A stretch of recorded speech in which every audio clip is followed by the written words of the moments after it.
جی دوسری کلاس میں خوش آمدید۔ ہماری بات جو ہو رہی تھی گزشتہ وہ تھی کتابوں کے حوالے سے، اور آپ کو یہ بھی معلوم ہو گیا کہ کتابوں کی کون سی نوعیت ہوتی ہے جس کے تحت سوال میں مختلف قسم کی کتابیں دی جاتی ہیں اور وہ کس ٹائپ کی کتابیں ہوتی ہیں۔ اس سے آپ کو اندازہ ہو گیا ہوگا کہ ایک شروع میں ہی آپ نے دیکھ لیا ہے کہ ایک کتاب تو خطوط کے حوالے سے ہے۔ اس کا مطلب یہ ہوا کہ ایک تو ہم نے خطوط کی جتنی بھی کتابیں ہیں، یعنی مختلف اصناف کی کتابوں کو ہم نے دیکھنا ہے، اور وہ بھی جو مشہور لوگوں کی ہیں۔ اور اسی طرح ایک کتاب آپ کے سامنے آ گئی ہے شاعری کا مجموعہ، یعنی چوتھا سوال ہی ایک مشہور شاعر کے شاعری کے مجموعے سے انہوں نے پوچھا ہے، اور آپ دیکھ رہے ہیں کہ یہ چاروں شاعر جو اے بی سی اور ڈی میں نظر آ رہے ہیں یہ سارے کے سارے اہم شعراء ہیں۔ لہٰذا ہم نے اگر پڑھا ہوا ہوگا مختلف شاعروں کی کے شعری مجموعوں کو دیکھا ہوا ہوگا، یا ہمیں پتہ ہوگا کہ کون سا شعری مجموعہ کس کا ہے، تو پھر ہم آسانی کے ساتھ پہچان سکتے ہیں کہ یہ شعری مجموعہ کس کا ہے، یعنی ناصر کاظمی کا ہے۔ تو آپ دیکھ رہے ہیں کہ پانچواں سوال پھر ایک کتاب کا آ گیا ہے، لیکن کتاب کی نوعیت کیا ہے؟ اردو کا عروض کس کی تصنیف؟ لسانیات، ایک بڑا موضوع لسانیات ہے، یعنی زبان کے حوالے سے، چاہے وہ زبان کا آغاز و ارتقاء ہے، چاہے وہ زبان کی اشتقاقی مراحل سے ہے، یا گرامر جس کو ایک فیلڈ کو ہم کہہ سکتے ہیں، یا کسی بھی حوالے سے وہ کتاب ہو سکتی ہے۔ اور وہ یہ شاعری کی چیزیں ہوتی ہیں، عروض جو ہے یعنی بحریں اور یہ چیزیں جو ہوتی ہیں اس کا علم ہے، ایک مخصوص پھر ایک اور یعنی اسپیسیفیکیشن ہے، اس کو یہ ٹارگٹ کر رہا ہے۔ تو اس کے حوالے سے مختلف کتابوں کو ہم نے دیکھنا ہے جو زبان کے حوالے سے ہوں، یعنی شاعری کی بھی کتابیں دیکھنی ہیں، اور ہم نے مختلف دیگر اصناف جیسے ناول، افسانہ وغیرہ، میں ریپیٹ کر رہا ہوں بات کو، لہٰذا ہم آگے چلیں گے۔ بعد اردو کا عروض، ایک تو اس کتاب کو ایک اور نام میں نے سرچ کیا ہے، ایک اور کتاب بہت پرانی ہے جو کہ جس کو بہادر جلیل تھا ایک، یہ بہت پرانی کتاب ہے جو چھپی تھی، لیکن اس نے جو کتاب پوچھی ہے اس کا آپشن ابھی مشہور لوگوں میں نہیں آ رہا ہے۔ اب آگے ہمارا جو چھٹا سوال ہے وہ ہے اشتہا آور کا۔ یہ کچھ کمپوزنگ کی غلطیاں بھی ہیں اس میں، دیکھیں کہ اتنا بڑا ادارہ ہے وہ پیپر دے رہا ہے اور کمپوزنگ کی غلطیاں ہیں، جیسے اوپر ایک سوال دیکھ رہے ہیں آپشن اے، پانچویں میں آپ آپشن اے دیکھ رہے ہیں، شان الحق متی لکھا ہوا ہے، یہ شان الحق حقی ہے، اتنی بڑی غلطی۔ تو آپ وہاں پہ پیپر میں تو لوگ نہیں، کیونکہ ان کو پتہ چل جاتا ہے نا کہ یہ نام کون سا ہے۔ اسی طرح اشتہا آور کا یہ مترادف لفظ ہوتا ہے، اس نے لکھا ہے مرادف کیا ہے۔ مترادف کا مطلب کل پرسوں بھی ڈسکس ہو رہا تھا، متضاد اور مترادف یعنی سینونیمز اور اینٹونیمز، ایک جیسے الفاظ، ایک جیسے الفاظ اور ایک دوسرے کے مخالف الفاظ، جیسے صبح کا مخالف ہوتا ہے شام، رات کا دن، تاریکی اجالا، روشنی تاریکی، اس طرح کے مختلف الفاظ آپس میں ایک دوسرے کے مترادف بھی ہوتے ہیں اور ایک دوسرے کے الٹ بھی ہوتے ہیں، یعنی الٹ اور ایک جیسے۔ تو اشتہا آور کا مترادف کیا ہے؟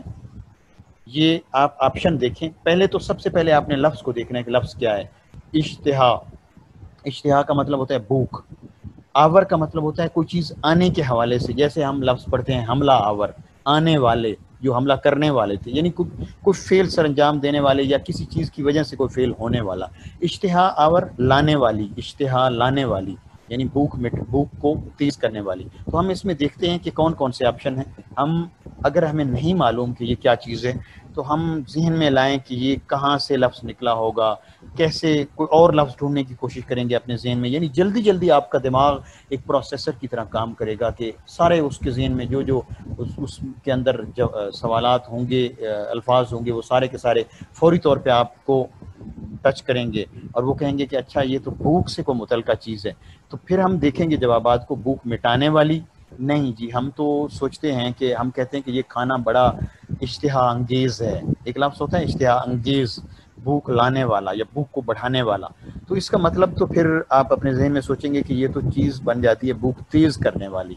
تو اس کا مطلب یہ ہوا کہ اوپر آپ نے لفظ دیکھ لینا ہے کہ کیا اس نے مترادف پوچھا ہے یا متضاد۔ بعض اوقات انسان کچھ اور سمجھ لیتا ہے اور پوچھا کچھ اور گیا ہوتا ہے، مثلا ہم اپنے اگر ذہن میں بٹھا لیں کہ یہ تو الٹ پوچھ رہا ہے تو ہم الٹ کو ڈھونڈتے ڈھونڈتے سوال کو غلط کر دیں گے، یعنی ہم آپشن اے دے دیں گے اس وقت اگر یہ اس کا الٹ پوچھے گا۔ لیکن چونکہ اس نے مترادف پوچھا ہے، اس جیسا لفظ پوچھا ہے جو اس جیسا مفہوم پیدا کرتا ہو، تو وہ اس کا آپشن ہے بی، بھوک تیز کرنے والی چیز، اشتہا انگیز یا اشتہا آور اس کو کہا جاتا ہے۔ تو اس کا مطلب یہ ہوا کہ ایسے سوالات بھی آ جاتے ہیں جو عام طور پہ یہ جس کے ساتھ لہ کے اور سب کے ہوتے ہیں، جیسے ہم کہتے ہیں حملہ آور، اشتہا آور، یہ آور جو ہے یہ کیا ہے، یہ لہ کا ہے جو بعد میں آتا ہے، سب کا کیا ہوتا ہے جو پہلے ہوتا ہے، جیسے خوب روح، خوبصورت، خوب پہلے آتا ہے۔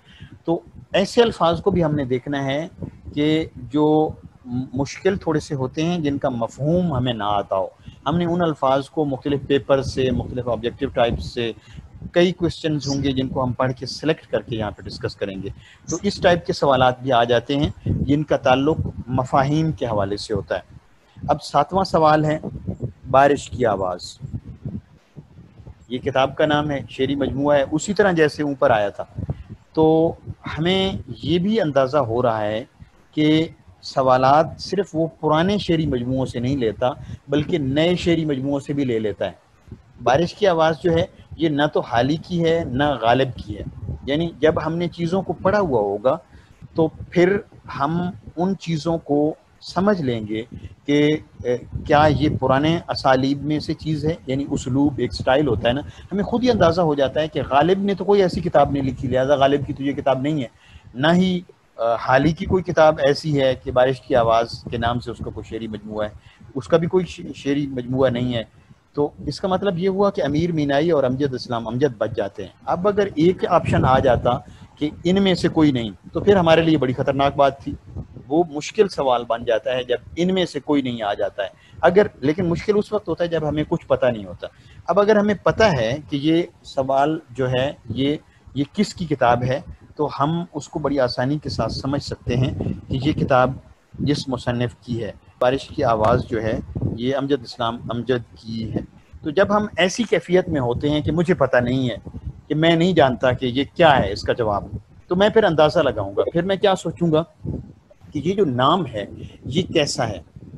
یہ نام تو بڑا ماڈرن سا لگتا ہے یا جدید شاعروں کا سا انداز لگتا ہے، تو پھر ہم اس کو اس وقت ہم اس کو اپنے ذہن میں فیصلہ کرتے ہوئے یہ سوچیں گے کہ یہ کسی جدید شاعر کا ہوگا۔ تو کتاب کس طرح کی آ سکتی ہے؟ شاعری کی بھی آ سکتی ہے، گرامر کے متعلقہ بھی آ سکتی ہے، یعنی لسانیات کی بھی آ سکتی ہے۔ زیادہ کتابیں ہیں، آپ دیکھ رہے ہیں کہ کتنی کتابوں کے نام آ رہے ہیں اور مفاہیم آ رہے ہیں کہ یہ مفہوم کس طریقے کا ہے، اس کا کیا مطلب ہے، اس لفظ کا کیا مطلب ہے، اس لفظ کا معنی کیا ہے، یہ محاورہ کہاں سے نکلا ہے۔ تو اس طرح کی کتابوں کے ساتھ ساتھ یہ بھی ساتھ ساتھ چل رہے ہیں اور ساتھ ساتھ وہ بھی چل رہے ہیں۔ تو ہم اس میں دیکھ سکتے ہیں یا اسی سے اندازہ لگا سکتے ہیں کہ کس ٹائپ کی کتابیں آ سکتی ہیں۔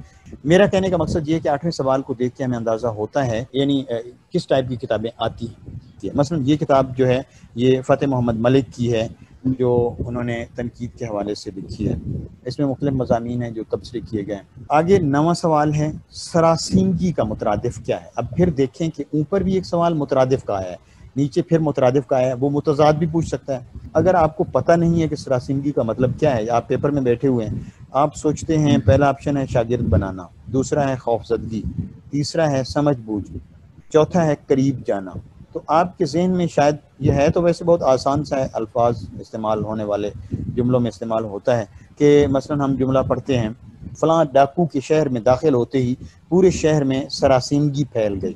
تو سراسیمگی کا مطلب کیا ہوا؟ خوف زدہ ہونے کا جو ماحول ہے۔ شاگرد بنانا بہت ہی الٹ مطلب ہے، سمجھ بوجھ الٹ مطلب ہے، قریب جانا بھی الٹ مطلب ہے، تو خوف زدگی ہی ٹھیک مطلب ہے۔ اس نے لفظ استعمال کیا ہے توحید کا متضاد کیا ہے۔ ان سب کو ہم اس طریقے سے دیکھ سکتے ہیں جب ہمارا ذخیرہ الفاظ بہت زیادہ ہوگا، اور ذخیرہ الفاظ زیادہ کرنا یعنی ووکیبلری کو زیادہ کرنا یہ مطالعے سے آتا ہے، اور اب تک اگر آپ نے نہیں پڑھا ہے تو چند دنوں میں آپ کا ذخیرہ تو نہیں بڑھ سکتا ہے لیکن کوشش کی جا سکتی ہے۔ تو میں یہ بھی کوشش کروں گا کہ جتنے بھی اس ٹائپ کے الفاظ ہیں جن کو سوال کی شکل دی جا سکتی ہے وہ بھی آپ کے سامنے لاؤں۔ تو توحید جو ہے یہ واحد سے نکلا ہوا ہے۔ ہمیشہ جب بھی کوئی لفظ دیکھیں تو اس کا مادہ دیکھیں کہ یہ کس سے ہے، یہ کس سے نکلا ہوا ہے۔ تو چونکہ واحد سے ہی یہ متعلقہ ہے، واحد ہونے کا جو عمل ہوتا ہے وہ ہوتا ہے، تو ہم نے یہاں پہ دیکھنا ہے کہ وہ پوچھ کیا رہا ہے۔ بار بار سوال کا جواب دیکھنے سے پہلے یہ دیکھیں کہ بعض اوقات بندے کو غلطی لگ جاتی ہے، آدمی سمجھتا ہے کہ یہ مترادف پوچھ رہا ہے یا کچھ اور پوچھ رہا ہے یا اس کا مطلب پوچھ رہا ہے۔ بہت دفعہ ایسے اسٹوڈنٹ ہوتے ہیں جو صرف جواب ان کو آتا ہوتا ہے لیکن وہ بعد میں کہتے ہیں کہ میں نے تو سمجھا تھا کہ یہ پوچھ رہا ہے، میں نے سمجھا نہیں سوچنا. آپ نے جواب آپ کو آتا بھی ہو تو بار بار دیکھنا ہے کہ کیا یہ واقعی یہی پوچھ رہا ہے. متضاد پوچھ رہا ہے, ٹھیک ہے جی, متضاد پوچھ رہا ہے تو توحید کا متضاد الٹ, توحید کا الٹ ہوگا, نہ تو مشرک ہوگا, نہ کافر ہوگا, نہ وحدانیت ہوگا, بلکہ شرک ہوگا. شرک کا مطلب یہ ہوتا ہے کہ جب آپ توحید کے الٹ کوئی کام کرتے ہیں, یعنی دوسرا آدمی, دوسری کوئی ہستی کو ٹھہراتے ہیں اپنا مالک خالق. 11واں سوال ہے پریشر کوکر. یہ ایک ناول ہے. اب اس نے ساتھ لکھ بھی دیا ہے کہ کس کا لکھا ہوا ناول ہے. بعض اوقات یہ بھی ہوتا ہے کہ وہ کتاب پوچھ سکتا ہے کہ کس نے, اس کے مصنف کا نام کیا ہے, پھر ہمیں یہ پتہ نہیں ہوتا کہ یہ کیا چیز ہے. یہ جب ہم نے پڑھا ہوا ہوتا ہے, کیونکہ یہ ایک مشہور کتاب ہے صدیق صالح کی, تو بڑی آسانی کے ساتھ جنہوں نے پڑھا ہوا ہوگا ان کو تو پتہ چل جائے گا, لیکن جن کو نہیں پتہ ہوگا انہوں نے کیا کرنا ہے. مثلا مجھے نہیں معلوم, میں کہتا ہوں مجھے نہیں پتہ, تو میں کیا کروں؟ میں سوچوں گا کہ اے حمید نے کون کون سی کتابیں لکھی ہیں. اچھا, پریشر کوکر چونکہ اوپر اس نے لکھ دیا ہے کہ ناول ہے, تو انتظار حسین کا تو ایسا کوئی ناول نہیں ہے, تو اس کا مطلب یہ ہے کہ انتظار حسین تو آؤٹ. اے حمید نے بھی کوئی ایسا, مثلا اتنا تو نالج ہوتا ہے نا کہ فلاں شخص, کسی کا تو پتہ ہوتا ہے, تو احمد علی نے بھی کچھ ایسا نہیں لکھا ہے. مثلا اگر آپ کو سب صدیق, یہ کنفرم نہیں ہے کہ صدیق صالح کا ہے, لیکن یہ پتہ ہے کہ ان دو نے تو کم از کم یہ ناول نہیں لکھا ہے. انتظار حسین نے بھی نہیں لکھا, اے حمید نے بھی نہیں لکھا. بعض اوقات یہ بھی ہوتا ہے کہ کوئی ناول نگار اس میں لسٹ میں ہوتا ہی نہیں ہے, تو یہاں پہ لکھا ہوا وہ مجید امجد, تو مجید امجد تو شاعر ہے, اس نے تو ناول نہیں لکھے ہیں, تو اس کو تو آپ پہلے ہی چکر میں آپ ذہن میں رکھ لیں گے کہ یہ تو آؤٹ ہے. پھر آپ دیکھیں گے کہ انتظار حسین جو ہے, اگر وہ شاعری کا مجموعہ ہے تو انتظار حسین نکل جائے گا.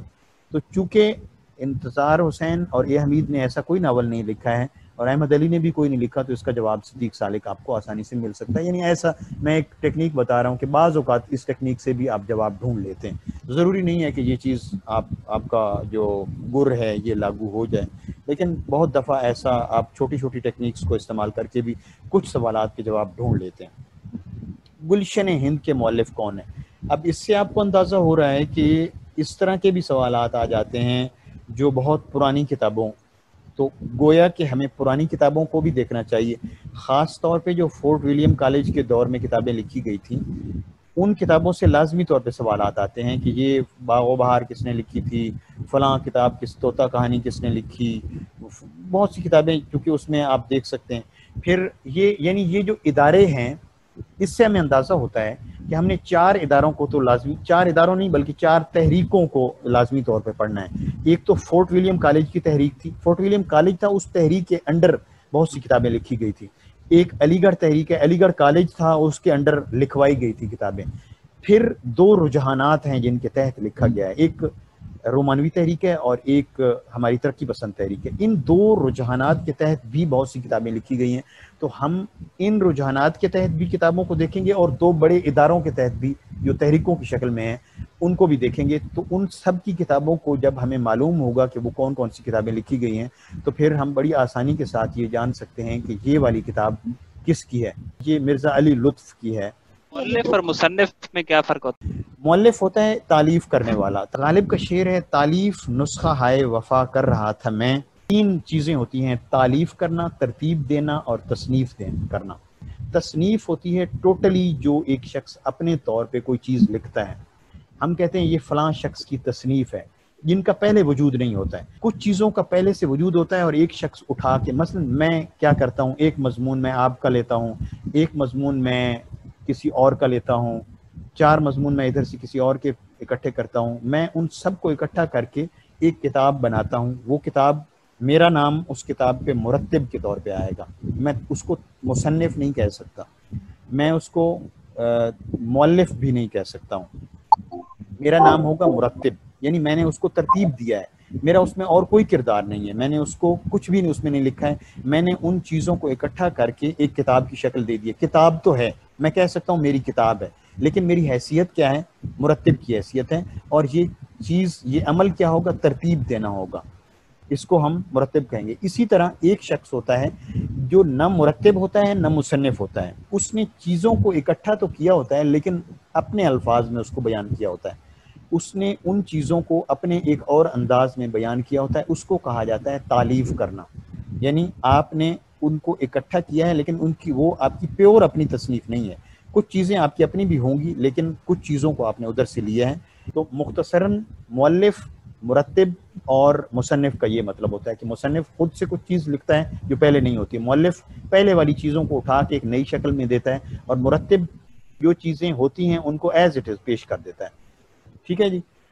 تو 13واں سوال ہے پیسہ اخبار کے پہلے مدیر کون تھے؟ دیکھ لیں سوال کی ایک اور نوعیت سامنے آ گئی ہے کہ اس کا مطلب یہ ہے کہ صحافت سے متعلقہ سوالات بھی آتے ہیں.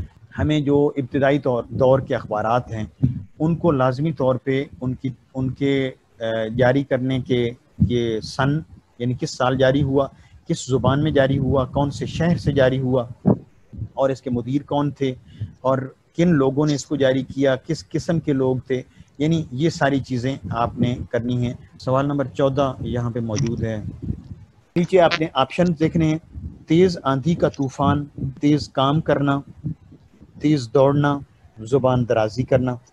یہ سر کے کیا معنی ہیں؟ اس کا ویسے درست جواب تو تیز آندھی کا طوفان ہے، لیکن اس کو ہم اپنے طور پہ جب اندازہ لگا رہے ہوں گے، اگر ہمیں کچھ بھی نہیں آتا ہے، ایک چیز کو ذہن میں رکھیں کہ بعض اوقات 3 لفظ ایک طرح کے ہوتے ہیں اور ایک لفظ منفرد ہوتا ہے. وہ غلط بھی ہو جاتا ہے لیکن بہت دفعہ وہ لفظ ٹھیک ہوتا ہے جو منفرد لفظ ہوتا ہے. اب اس میں دیکھیں کہ 3 لفظ تو فعل کا روپ دھارے ہوئے ہیں، یعنی فعل کا سا انداز ہے، جیسے تیز کام کرنا، تیز دوڑنا، زبان درازی کرنا، تینوں افعال ہیں، لیکن ایک چیز فعل کا معنی نہیں دے رہی ہے، وہ ہے تیز آندھی کا طوفان.